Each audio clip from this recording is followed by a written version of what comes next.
আসসালামু আলাইকুম ভিউয়ার্স, কেমন আছো? আশা করি তোমরা ভালো আছো। আজকে আমি যে বিষয় নিয়ে আলোচনা করব সেটা হলো অ্যাক্টিভ এবং প্যাসিভ ভয়েস কীভাবে আমরা চিনব, অ্যাক্টিভ ভয়েস এবং প্যাসিভ ভয়েস চিনব কীভাবে।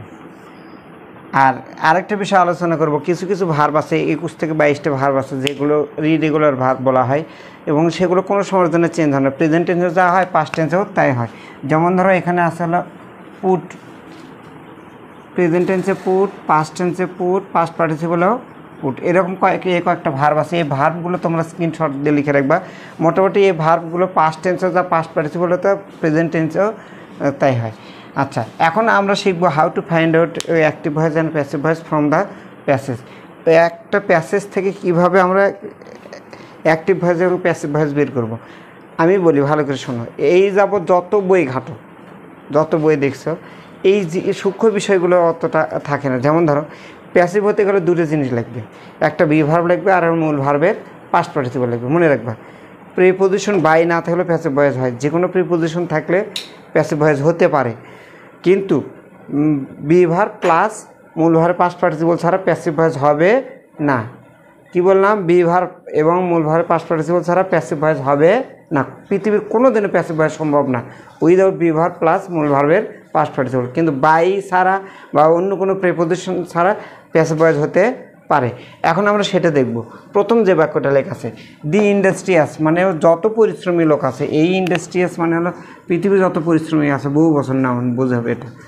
এটা আর্টিকেলের মধ্যে শেখানো আছে, বহু বছর noun. Can see the light of success. Can see, দেখো there is no be verb. Be ভার্বগুলো কী কী দেখো, এটা মনে রাখবা।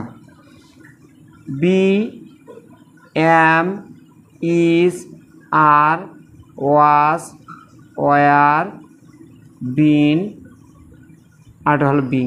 এই নয়টা যদি কোনো বাক্যের মধ্যে থাকে তাহলে বুঝতে একটা প্যাসিভ ভয়েস, এবং তারপর মূল ভাবে পাস্ট পার্টিসিপল থাকতে হবে, কিন্তু আইএনজি থাকলে কোনো দিনও হবে না।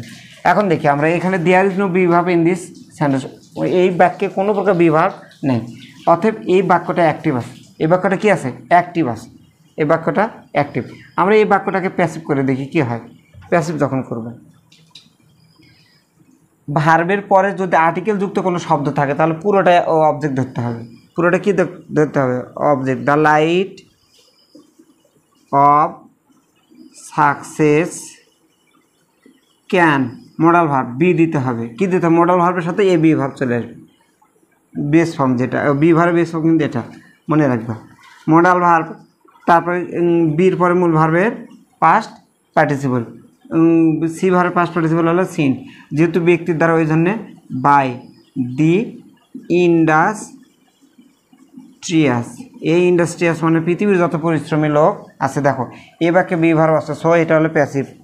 এ বাক্যে অ্যাক্টিভ থেকে প্যাসিভ করতে গেলে তিনটা জিনিস বেশি হবে, একটা বি ভার্ব বেশি হবে, একটা পাস্ট পার্টিসিপল বেশি হবে, আর একটা প্রিপোজিশন বেশি হতে পারে। দেখো আর একটা দিন মনে রাখবে, অ্যাক্টিভ ভয়েসের ভার্ব যদি একটা থাকে, প্যাসিভ ভয়েসের দুটো, অ্যাক্টিভ ভয়েসের দুটো তাহলে প্যাসিভ ভয়েসের তিনটা, অলওয়েজ একটা করে বেশি হবে, অলওয়েজ একটা করে বেশি হবে। দেখো এখানে 1 2, এখানে 1 2 3, তিনটা হয়েছে। আর একটা জিনিস, বি ভার্ব এবং মূল ভার্বের পাস্ট পার্টিসিপল ছাড়া প্যাসিভ হবে না। নিচের বাক্যে আসে দেখি কি আছে। ইংলিশ ইজ আছে, স্পোকেন আছে। স্পিক ভার্বের পাস্ট পার্টিসিপল হলো স্পোকেন। দেখো এখানে কিন্তু অন্য কোনো অল ওভার দ্য ওয়ার্ল্ড, এটা একটা ফ্রেজ, এটা পুরোটা একটা ফ্রেজ। এটা কোনো দিনও অ্যাডভার্ব কোনো দিনও বাক্যের অবজেক্ট হতে পারে না, সেটা ওইভাবে রেখে দিতে হবে। অল ওভার দ্য ওয়ার্ল্ড এটা হলো ফ্রেজ, অ্যাডভার্বিয়াল ফ্রেজ। এখন দেখো এটা বি ভার্ব আছে, মূল ভার্বের পাস্ট পার্টিসিপল স্পোকেন আছে, স্পিক হলো বেস ফর্ম, তাহলে এই বাক্যটা প্যাসিভ। এই বাক্যটা কি? প্যাসিভ। আচ্ছা, নিচের বাক্যে আছে দেখি, mobile is used by all. এখন দেখো এখানে কি আছে? বি ভার্ব আছে, মূল ভার্বের পাস্ট পার্টিসিপল আছে, বাই আছে, তার মানে এই বাক্যটাও প্যাসিভ। তাহলে আমরা একটা জিনিস শিখলাম, প্যাসিভ হতে গেলে মূল ভার্ব বি ভার্ব লাগবে এবং মূল ভার্বের পাস্ট পার্টিসিপল করতে হবে। এখন কিছু কিছু বাক্যকে যখন আমরা কি করতে যাব, অ্যাক্টিভ অথবা প্যাসিভ থেকে অ্যাক্টিভ করতে যাব, তখন আমাদের ওই বাক্যের তিনটা জিনিস খেয়াল রাখতে হবে। যদি কোনো বাই প্রিপোজিশন ছাড়া কোনো প্যাসিভ ভয়েস হয়, তাহলে ওটাকে যখন আমরা অ্যাক্টিভ করতে যাব তখন পিপল উই অথবা পূর্বের কোনো বাক্যের অর্থ অনুসারে অবজেক্ট ধরে সেটাকে সাবজেক্ট বানাতে হবে, অথবা ওই বাক্যের অর্থ অনুসারে সেটাকে সাবজেক্ট ধরতে হবে। এখন এই বাক্যটা আমরা দেখি, দেখো ভালো করে খেয়াল করে দেখো, এই জিনিসগুলো কোনো গ্রামারে সাধারণত এইভাবে লেখা থাকে না। এখানে প্যাসিভ আছে, যখন আমরা অ্যাক্টিভ করবো দেয়ার ইজ নো বাই, কোনো প্রকার বাই নাই, তখন অ্যাক্টিভ করবো। ইংলিশটা বলে কি পিপল। ভার্ব কাট আছে একটা দুটো, একটা verb minus, be verb minus, তাহলে বি ভার্ব যখন চলে যাবে ওই ভার্বের বেস ফর্ম অথবা এস ফর্ম চলে আসবে এম ইজ আর থাকলে, তাহলে পিপল স্পিক কী ব্যবহার করে ইংলিশ, এর সাবজেক্ট এসে অবজেক্ট হয়ে যাবে, স্পিক ইংলিশ। এখন এই অ্যাডভার্ব যেটুকু আছে all over the world, all over the world, কারণ এখানে আমরা কি পেলাম না, বাই নাই, অতএব আমরা কি ধরলাম পিপল বা উই, এবং বাক্যের অর্থ অনুসারেও ধরা যেতে পারে। তারপরে বাক্যটা দেখো কি লেখা আছে, mobile is used by all. এখন এটাকে যখন আমরা কি করতে যাবো, অ্যাক্টিভ করতে যাব, আমাদের বি ভার্ব চলে যাবে, পাস্ট পার্টিসিপল V3 চলে যাবে, বাই চলে যাবে, এটা হলো অবজেক্ট, হয়ে যাবে হলো সাবজেক্ট। অল মানে হলো সবাই, অল। বি ভার্ব যখন চলে যাবে এটা বেস ফর্ম, ইউজের বেস ফর্ম হলো ইউজ, কি ব্যবহার করে মোবাইল, অল ইউজ মোবাইল, সবাই মোবাইল ব্যবহার করে। তাহলে দেখো আমরা যে বিষয়গুলো খেয়াল করব সেটা হলো মনে রাখবো যে অ্যাক্টিভ থেকে প্যাসিভ যখন করব, ভার্ব একটা থাকলে দুইটা, দুইটা থাকলে তিনটা, তিনটা থাকলে চারটা, একটা বি ভার্ব লাগবে, মূল ভার্ব পাস্ট পার্টিসিপল লাগবে, একটা প্রিপোজিশন লাগবে, এই কয়েকটা খেয়াল রাখবা। যখন প্যাসিভ থেকে অ্যাক্টিভে আসবো তখন আমাদের প্রেজেন্ট টেন্সের বেলায় মানে যে কোনো ইয়ার বেলায় বি ভার্ব বাদ দিতে হবে। বি ভার্ব বাদ দেওয়ার পরে ওই ভার্বের ওই বাক্যের টেন্স অনুসারে ভার্ব বসাতে হবে, তারপরে বাই বাদ দিতে হবে, তারপরে সাবজেক্ট অবজেক্ট জায়গা চেঞ্জ করবে। আরেকটা জিনিস মনে রাখবা, এই বিষয়গুলো মানে গ্রামারে দেওয়া নেই। যেমন ধরো আমি একটা বাক্য লিখতেছি, দেখো the Chinese put a lot of emphasis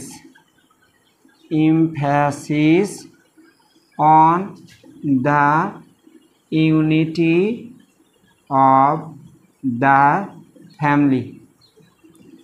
এই বাক্যটা নিশ্চিত কি, দেখো এই বাক্যটা নিশ্চিত কি অ্যাক্টিভ হয়েছে, বিকজ এখানে কোনো প্রকার বি ভার্ব নেই, বি ভার্ব নেই, তাহলে অ্যাক্টিভ ভয়েস, তাহলে সাবজেক্ট বের করতে হবে, অবজেক্ট বের করতে হবে। পুটের আগে যেটা আছে সেটা সাবজেক্ট, পুটের পরে কি আছে আর্টিকেল আছে, ভার্বের পরে যদি আর্টিকেল থাকে তাহলে সেটাকে অবজেক্ট ধরতে হবে। এবং এই যে অফ বাদ দে, এই অফ বাদে যত প্রিপোজিশন থাকবে সকল প্রিপোজিশন অবজেক্ট ধরতে হবে, এই অ্যাডভার্ব ধরতে হবে। কী ধরতে হবে? অ্যাডভার্ব। আর এই অ্যাডভার্বটা সর্বদা ভার্বের সাথে রাখবা, অথবা বাক্যের শেষে দিতে হবে, দুটো উপায় হয়, বাক্যে ভার্বের সাথে, না হলে বাক্যের শেষে দিবা। তাহলে দেখো এখানে কি আছে, অব আছে, এইটুকু হলো অবজেক্ট, কিন্তু এখানে কি আছে, অন আছে, অব বাদে, অব কে আছে এর মধ্যে নাই।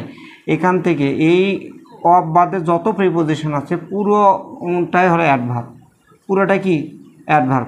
অ্যাডভার্ব দুইভাবে হয়, একটা হলো এলওয়ে যোগ করে আর একটা হলো প্রিপোজিশন যোগ করে, দুইভাবে হয়। এটাকে আমরা কি করব, সাধারণত মূল ভার্বের পরে বসালে হয়, অথবা বাক্যের শেষে বসালেও হয়। তাহলে আমরা এখানে শিখলাম এটা হলো অবজেক্ট, আর যেহেতু এই অবজেক্টের পরে কি অন প্রিপোজিশন আছে, অন থেকে যত বড় অংশই থাকে সেটাকে অ্যাডভার্ব ধরতে হবে। আর অফ বাদে সকল প্রিপোজিশন অ্যাডভার্ব হয়, অফ বাদে সকল প্রিপোজিশন অ্যাডভার্ব হয়। তাহলে আমরা এটাকে যখন করব তখন একটা জিনিস দেখো, প্যাসিভ যখন করব কি হবে, lot of emphasis is present tense is, পুটের পাস্ট পার্টিসিপল পুট, দেখো তো এই ভার্বটা এর মধ্যে আছে, দেখো পুট পুট পুট পুট সবগুলো এই ভার্বগুলোর কোনো প্রকার চেঞ্জ হয় না, পাস্ট টেন্সে তো পাস্ট পার্টিসিপল হতে। আর পুট আমি কি বলছিলাম যে এলওয়ে যুক্ত অ্যাডভার্ব অথবা প্রিপোজিশন যুক্ত অ্যাডভার্বকে মূল ভার্বে পরে বসালে হয়ে যায়। On the unity of the family by the Chinese. দেখো আমি যে কথাগুলো বললাম এই কথাগুলো সাধারণত কোনো গ্রামার বইয়ে এইভাবে দেয় না। এগুলো প্র্যাকটিস, এইগুলো অনুশীলন করতে করতে করতে করতে এই অভিজ্ঞতাগুলো হয়ে গেল। আজকে আমরা যা শিখলাম অ্যাক্টিভ টু প্যাসিভ ভয়েস, মনে হয় তোমাদের ভবিষ্যৎ জীবনের জন্য এটা খুব ফ্রুটফুল হবে। আশা করছি ক্লাসটা ভালো লাগলো। এরপরে আমি যে বিষয়টা বুঝতে চাচ্ছি, দেখো 1 2 3 4 5 6 7 8 9 10 11 12 13 14 15 16 17 18 19 20, এই 20টা ভার্ব কোনো সময়ের জন্যই পাস্ট টেন্স বলো পাস্ট পার্টিসিপল বলো চেঞ্জ হয় না, সবগুলোই এক হয়। এর মধ্যে দেখো থ্রাস্ট মানে কোনো কিছু আঁচড়ে ফেলে দেয় এরকম।